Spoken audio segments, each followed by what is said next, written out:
Bonjour à tous et bienvenue sur BTS MCO. Aujourd'hui, je vais répondre à une question qu'on m'a posée. J'hésite à faire un BTS MCO. Est-ce qu'on est restreint à travailler en grande distribution et est-ce que c'est facile de continuer en Bac+3? Donc là, c'est une question qu'on m'a posée en commentaire sous l'une de mes vidéos. Et vous êtes peut-être en train de vous poser cette question-là. Moi, mon parcours, il a été exclusivement fait en grande distribution alimentaire. Mais ça ne veut pas dire qu'avec un BTS MCO, vous ne pourrez toucher que la grande distribution alimentaire. Et par le biais de mes vidéos notamment, j'aime bien souvent rappeler justement tous les débouchés qui sont possibles avec un BTS MCO, et c'est ce qui est très avantageux avec ce BTS là. Parce qu'il est vachement généraliste autour du commerce, de la distribution, de la gestion de points de vente.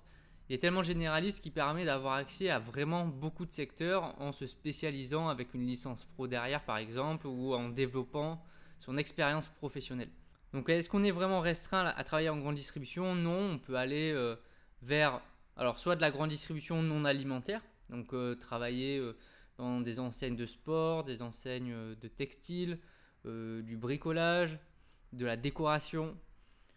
Après, il existe plein de secteurs différents, donc dans la vente pure de produits, soit ça peut être alimentaire avec tous les magasins alimentaires qu'on connaît. Alors après, il y a plusieurs types, parce que même dans l'alimentaire, vous avez les supermarchés, les commerces de proximité, les hypermarchés. Mais après, vous avez des concepts aussi d'enseignes, c'est-à-dire des magasins bio qui sont locaux, des magasins de montagne. Donc c'est vrai qu'il y a beaucoup d'univers possibles déjà à chaque branche. Donc ça, c'est pour le côté alimentaire. Dans le côté non alimentaire, j'ai déjà rappelé pas mal de secteurs, mais vous pouvez aller vers les petits ou les grands magasins également. Donc là, on reste encore dans tout ce qui est commerce et revente, alors soit aux particuliers ou sinon aux professionnels. Aussi, vous pouvez aller par exemple chez Métro, qui va vendre des produits alimentaires pour les restaurateurs ou pour les professionnels. Vous pouvez aller vers une enseigne qui vend des matériaux pour les professionnels aussi.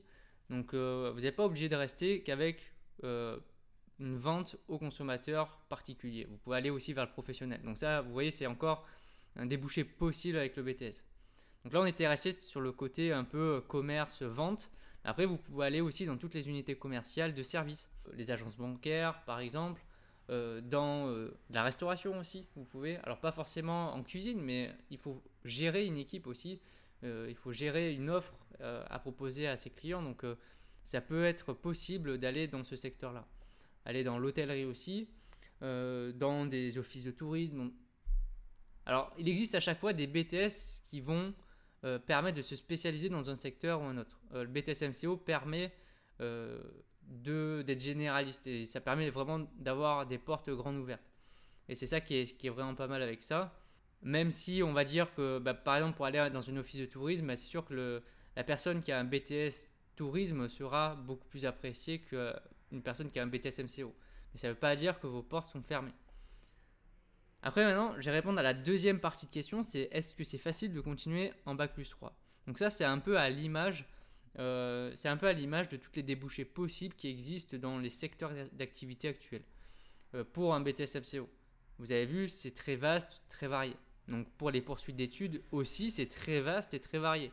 Vous pouvez aller sur des licences alors classiques ou licences professionnelles en ressources humaines, par exemple, en immobilier, en marketing, en vente, en commerce, en distribution, en achat, en logistique. Il y a vraiment plein de secteurs différents auxquels vous pouvez prétendre.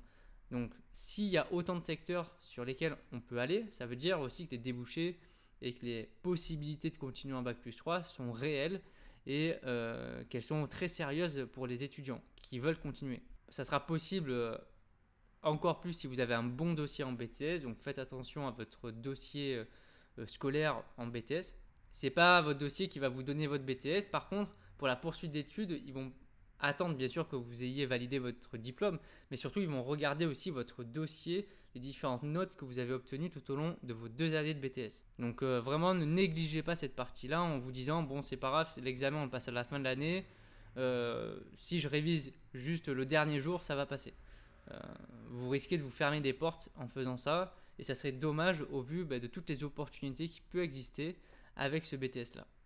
Donc voilà, si jamais vous hésitiez à aller en BTS MCO parce que vous posiez ces questions là, donc par rapport au fait que si on est restreint uniquement à la grande distribution et si c'est facile de continuer avec un bac+3, ces questions-là, si jamais vous aviez des doutes, voilà, je vous ai répondu et je vous ai donné mon avis. Donc merci d'avoir écouté ce nouvel épisode. On se retrouve la semaine prochaine pour un nouveau podcast, bien entendu, et puis toute la semaine pour de nouvelles vidéos.